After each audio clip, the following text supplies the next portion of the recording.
I spoke to Qunicy Henry about creating Campfire Coffee and how this company can change the community, being that it's a Black-owned business. We're a company that's focused on equity, and those are the two places that we feel most passionate and we feel the best about being able to tackle equity in this community. You know, so being the first Black-owned coffee roaster in a part of the world that is known for coffee it's kind of bittersweet.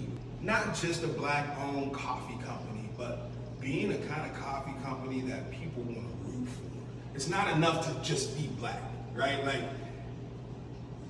you get that a lot in small business, period, right? It's just like music.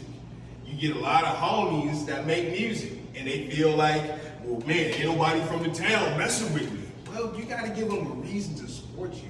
You just showing up and being on the mic ain't enough. It's just not enough. You know what I mean? And the same thing with coffee.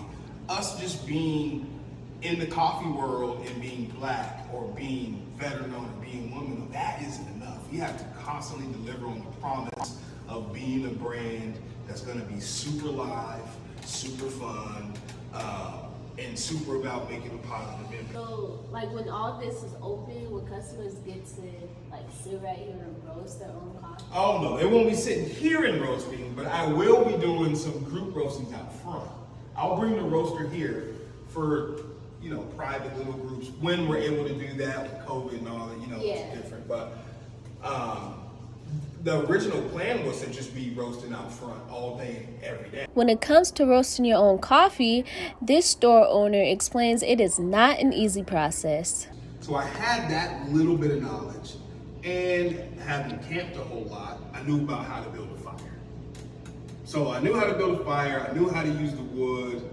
I figured, okay, so I got a heat source, I got these beans, I can put them in a popcorn shaker or something, and that's how we started roasting. The first few batches we burned up, because I didn't know, you know what I mean? And coffee's super sensitive.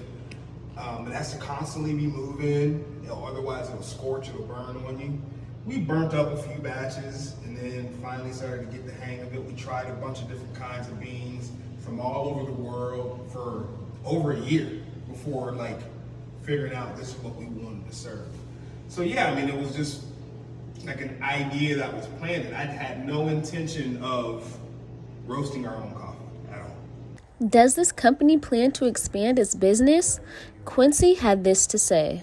How many communities can we impact, and how quick can we get out there and do it? So that's what we're looking at. We want this to be a destination. So I'm saying all that to say, like, it is super important to be in this community where we're at in the time and history that we're in. It's important, but it's also even more important to show up every day ready to get it, because we need that right now. We don't need more talking about it. We need more just action, and that's what we're trying to do. Just show up and be it. We don't want to just constantly be the people hammering the flag. Oh my gosh, we're Black-owned. We're diverse. Support us. Like, nah, we're dope. We're good at what we do, and we have fun with what we do, and that's why you should support